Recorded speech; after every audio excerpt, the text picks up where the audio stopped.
Assalamualaikum, hai semuanya. Di video kali ini kita akan membahas suhu dan perubahannya.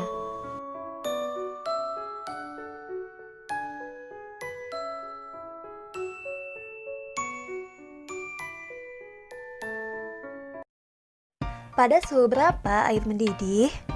Pada suhu berapa air membeku? Dan pada suhu berapa dikatakan orang mengalami sakit demam? Suhu selalu dibicarakan dalam kehidupan sehari-hari. Dan pada bab ini, kamu akan mempelajari suhu, cara pengukurannya, serta akibat perubahannya.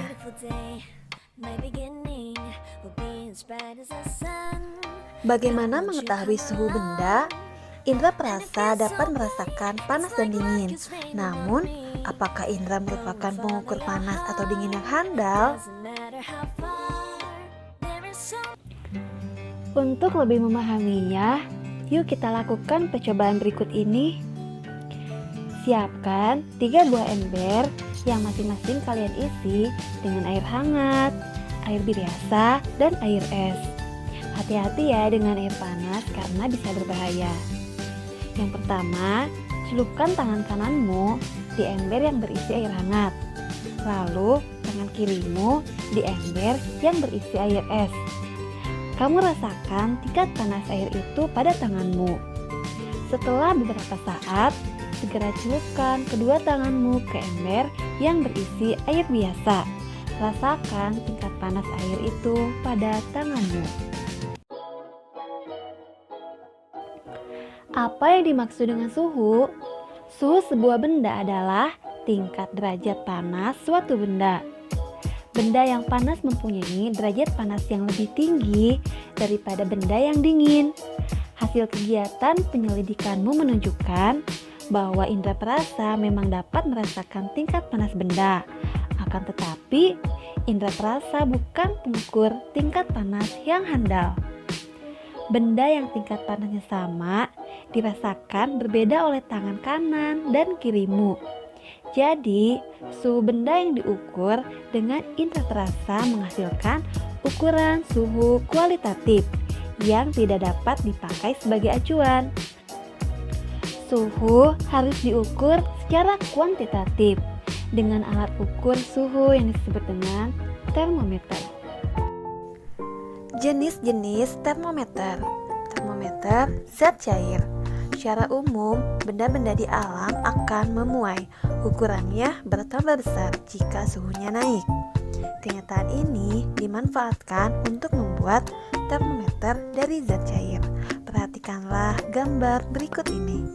Cairan terletak pada tabung kapiler dari kaca yang memiliki bagian penyimpan. Zat cair yang digunakan umumnya raksa atau alkohol jenis tertentu. Raksa memiliki keistimewaan yaitu warnanya mengkilat dan cepat bereaksi terhadap perubahan suhu. Selain itu, raksa membeku pada suhu rendah, negatif 38 derajat Celcius, dan mendidih pada suhu yang tinggi, lebih dari 350 derajat Celcius, sehingga dapat mengukur suhu pada rentang suhu yang lebar. Namun, raksa sangat beracun sehingga berbahaya jika termometernya pecah. Alkohol untuk pengisi termometer biasanya diberi warna biru atau merah. Rentang suhu yang dapat diukur bergantung jenis alkohol yang digunakan. Contohnya, 1. Alkohol jenis toluen dengan rentang min 90 derajat Celcius hingga 100 derajat Celcius.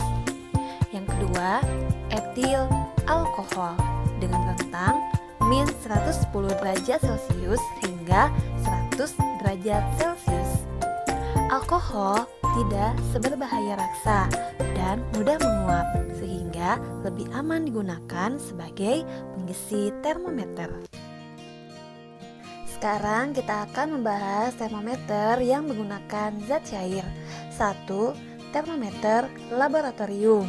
Bentuknya panjang dengan skala dari negatif 10 derajat Celcius sampai 110 derajat Celcius menggunakan raksa atau alkohol seperti ditunjukkan pada gambar berikut ini. 2. Termometer suhu badan. Termometer ini digunakan untuk mengukur suhu badan manusia. Skala yang ditulis antara 35 derajat Celcius dan 42 derajat Celcius. Pipa di bagian bawah dekat labu dibuat sempit sehingga pengukuran lebih teliti akibat raksa tidak segera turun ke labu atau reservoir. Yang kedua adalah termometer bimetal. Perhatikan dua logam yang jenisnya berbeda dan diletakkan menjadi satu. Jika suhunya berubah, bimetal akan melengkung. Mengapa? Karena logam yang satu memuai lebih panjang dibanding yang lain. Hal ini dimanfaatkan untuk membuat termometer. Yang ketiga adalah termometer kristal cair. Warnanya dapat berubah jika suhu berubah. Kristal ini dikemas dalam plastik tipis untuk mengukur suhu tubuh, suhu akuarium, dan lain sebagainya. Perlu diketahui, untuk kemasan kepraktisan, seringkali kita menggunakan plastik untuk wadah makanan, termasuk makanan bersuhu tinggi. Namun, hanya plastik tertentu yang aman digunakan untuk wadah makanan panas. Plastik memiliki 7 jenis yang ditandai dengan adanya kode pada plastik tersebut. Plastik yang paling aman untuk digunakan sebagai wadah makanan adalah plastik dengan kode nomor 5 atau kode PP. Plastik ini tahan terhadap suhu yang tinggi. Perubahan suhu juga dapat terjadi pada proses fermentasi, misalnya pada proses pembuatan tape. Pada proses ini, bakteri mengubah glukosa menjadi alkohol dan karbon dioksida. Proses fermentasi menyebabkan terjadinya perubahan suhu. Suhu terbaik untuk melakukan proses fermentasi adalah 35 derajat Celcius sampai 40 derajat Celcius. Binatang yang hidup di daerah dingin pada umumnya berbulu tebal. Bulu yang tebal menjaga tubuh tetap hangat. Selanjutnya, unta mempunyai punuk yang berfungsi untuk menyimpan air sehingga tahan untuk tidak minum selama berhari-hari dan menjaga agar suhu tubuh tidak panas. Jenis tanaman di pantai berbeda dengan jenis tanaman di gunung karena suhu di pantai lebih tinggi daripada suhu puncak di gunung. Dan perlu kalian ketahui, dalam kurun waktu 100 tahun ini, suhu bumi sudah naik kurang lebih 2 derajat Celcius. Kenaikan ini menyebabkan banyak masalah lingkungan seperti iklim yang tidak menentu dan cuaca ekstrim. Keadaan ini disebut dengan pemanasan global. Alhamdulillah, untuk pembelajaran hari ini cukup sekian. Mohon maaf jika ada kekurangan. Saya akhiri. Wabillahi taufik wal hidayah. Wassalamualaikum warahmatullahi wabarakatuh.